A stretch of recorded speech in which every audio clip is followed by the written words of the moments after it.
Hi everyone, welcome back to Active Self-Protection Extra, here again with Terry Johnson from Firearms Legal Protection. And I promised this to you last week. Today on John's Briefs, we're going to talk about, as good, moral, sane, sober people who carry firearms, let's talk about consent and searches of our person and our vehicle when we interact with law enforcement. Now more than ever, you need trusted coverage to help you win the fight after the fight. The company I trust and recommend is Firearms Legal Protection. They offer discounts on all their plans at the link in the description.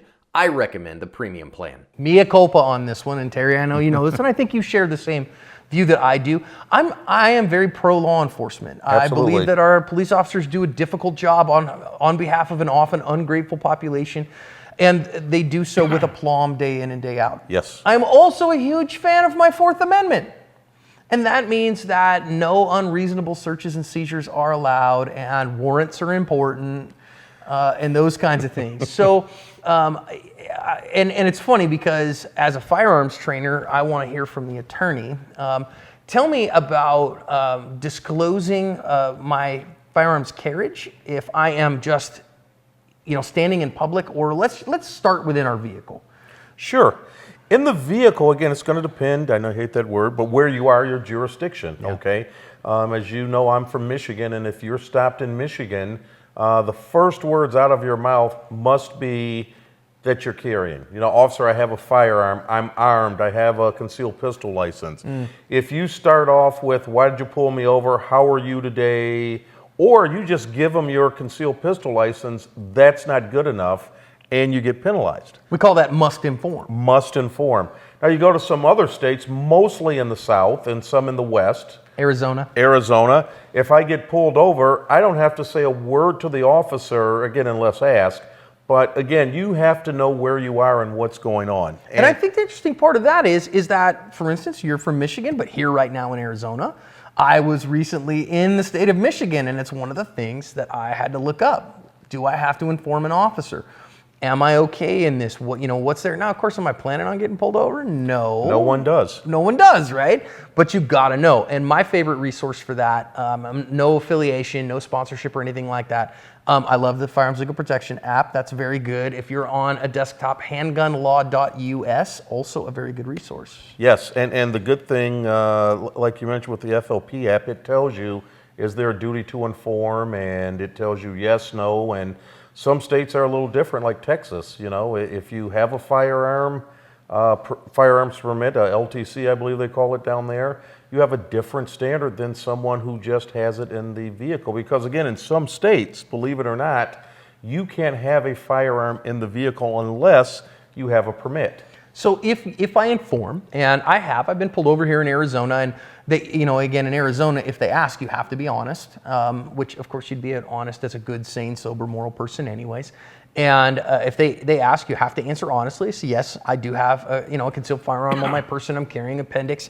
How would you like to proceed? Right. And so what about then if the officer says, oh, okay, I'm going to take that firearm? Well, at that point, you are seized, believe it or not. Yeah, this is a detention. Right. I mean, just pulling you over is a detention. Correct. You are seized, and that means that they have control over you.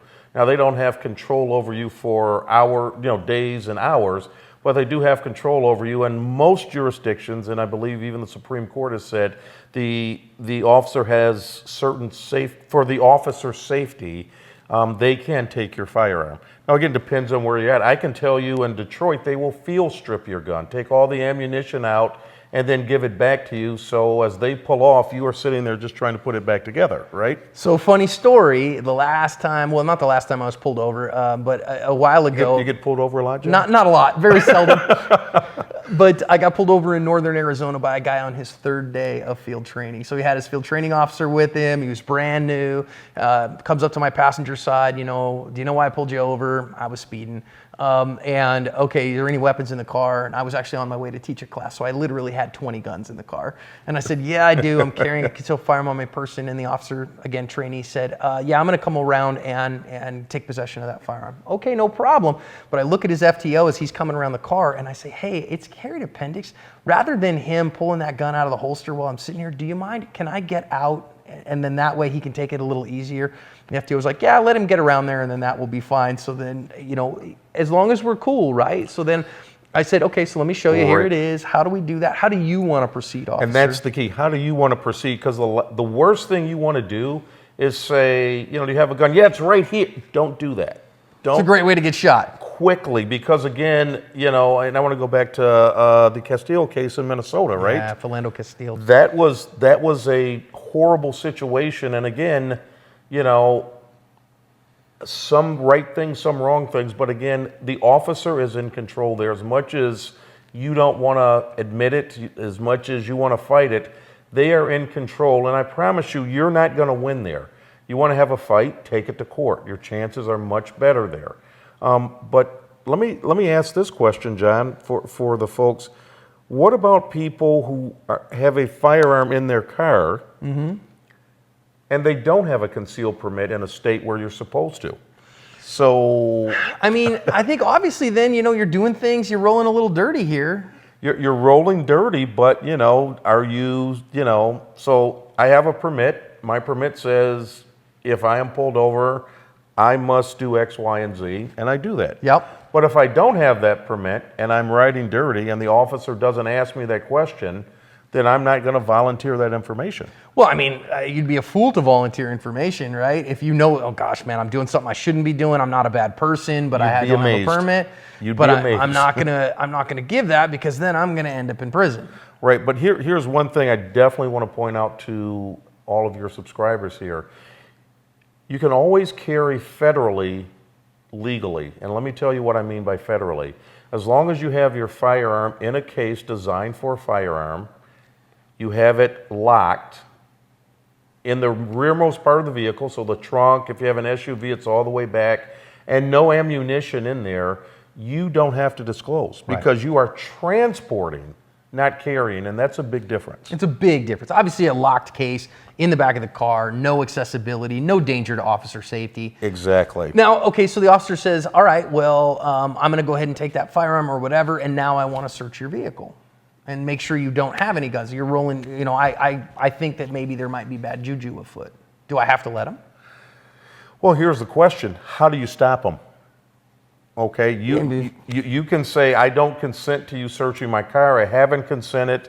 And most officers are going to say, yeah, okay, great, thanks. Again, take it to court at that point, because if they find something that you didn't want them to find, now they have to explain to the judge why they decided to search the vehicle. Watch an episode of Cops or watch some YouTube on cops. And I see cops all the time, man. You see people that have cocaine in the car.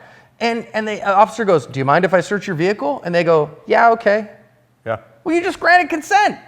And you find something, what are you going to say? Well, I really didn't mean to do that.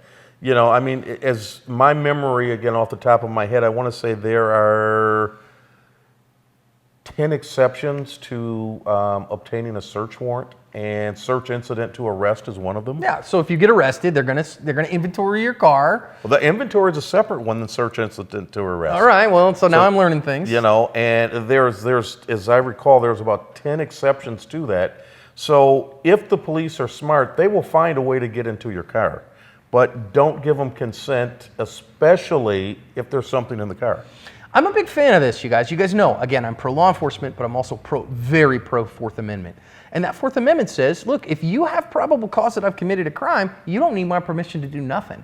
And so if you're asking for permission, it's because you're fishing. That's what's up, and I know that to be the case. Yeah, I said to an officer one time, and again, it's a little different when they know you're an attorney, and it's like, hey, well, I want to search your car, and I go, can I search your car? And they don't like that, What do you mean, can you search my car? No, you can't search my car, And again, a lot of us have the perception, I don't want to look bad to the officer. It's not a point of looking bad to the officer. It's a point of protecting yourself. Right. And recognizing, again, I always say, there's no magic words, but to say, I don't waive any of my rights, and I don't consent to any searches. Right. And again, in a day and age where badge cams are a thing, okay, that's going to be as part of the public record. I don't consent to searches.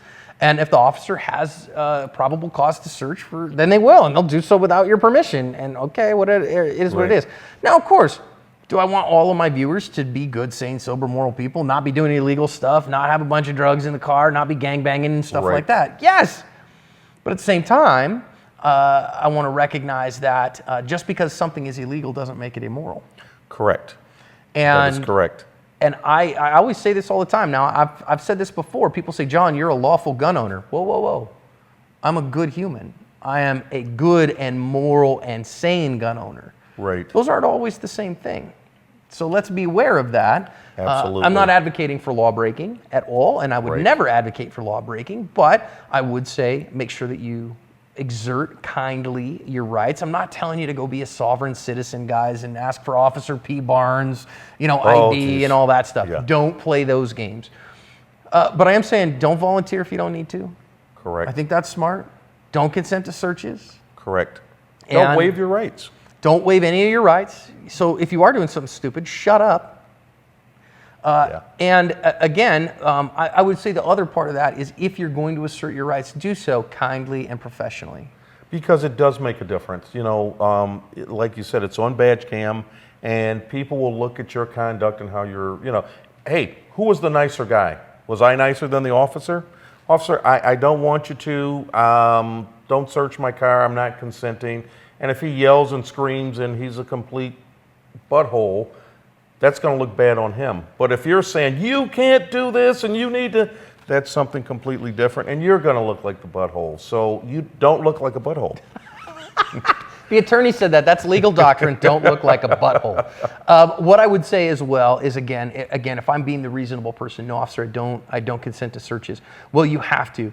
Officer, is my understanding that I'm being detained right now. Is that correct? And they'll tell you, yes, you're Yes. being detained, right? So just pulling you over is detention. Okay, then I would like to speak to my attorney. I'd like to call my attorney. Is that, if you'd like to search before I give that consent, I want to speak to my attorney. Then he's going to go, well, you don't get the right to speak to your attorney. Well, then I can't consent. And then that's on him. So again, I'm not talking about this, and I get it, man. Some of my officer viewers are going to be like, John, you're just making bad guys get away with bad stuff. Not my point at all. No. But I am saying for all of us, we want to assert our rights and make sure that they are protected, because rights that are not exercised are not enforced. And I want to just say one thing to your officer friends who believe that. Bad guys, two things are going to happen. One, they're either going to keep doing it again, and I promise you, officers, you will catch them. If they keep doing it again. And the other thing is, they may get scared enough where they never do it again. This might be their first time, and they get so scared, they may never do it again. So either way, if we get them never to do it again, or they do it again and you catch them, it still works out in the end. I think it does. And yeah, so watch your mouth.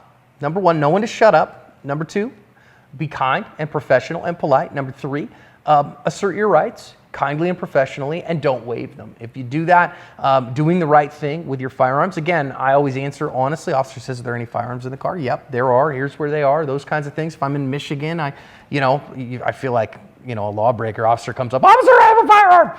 But, you do what you got to do in the moment, and then listen and be professional and polite. Yes. I will also say this final thing. In my opinion, if you aren't who they're looking for, and you are instead the good, sane, sober, moral person when you inform, then the officer goes, hey, I think I'm going to take that firearm. No problem, officer. How would you like to proceed? Absolutely. And again, my hands are on the wheel, and I say, how would you like to proceed to do that, officer? And he goes, I'm going to do that. I'm putting off signals to the officer. I'm not going to do you harm. I'm a decent, person. I'm not going to give you a hard time. To finish my story from the officer that pulled me over on his third day of FTO, I was actually not only carrying a firearm there, but I was carrying a fixed blade knife center line. But that was behind my belt, and Okay. you could see the hilt of it, but nothing else. Well, the officer didn't ask about that, and so it stayed there. And so he took my firearm back. He was in the car. The field training officer took me to the back of my pickup truck, and we were sitting talking while he was running stuff. And he looks over, and we're jawing, those things. He realized I was in trouble, and I was like, hey, man, I'm not trying to get your guy in trouble, but I am also carrying a fixed blade knife, and he didn't ask me about it, and he didn't see it. Yeah. And he was like, you can see his eyes get a little big. Are you really? And I go, can I show you? Yeah. So I pull up my shirt. I show him. It was clinch pick is what it was. Craig Douglas was a clinch pick, and he was like, "Oh, that's trouble." I go, "Now, of course, I'm not your bad guy, but it's definitely something to look at, and something to think about." And so, when that rookie came over and he looks, he's like, "Yeah, he's writing you a warning. No big deal. It's not a big deal." And so he goes, "Hey, man, come here and take a look at this. You see this right here?" And he was like, "What is that?" And I was like, "It's a fixed blade knife. I just want you to know." And he was cool about it. And then that rookie officer took my gun apart, put it in 4 pieces, took all the ammo out of the magazine, stuck it in the Must front have been seat from of my Detroit. From Detroit. And then they got in the car. He told me, "Don't put that gun back together until I'm off and gone." And I'm like, "Okay, now I get to start my day with a Lego adventure Yeah, because I got to put yeah. my gun back together." So, Terry, I appreciate the discussion about you. being good people and asserting our rights. Thanks for coming on. Thanks for having me.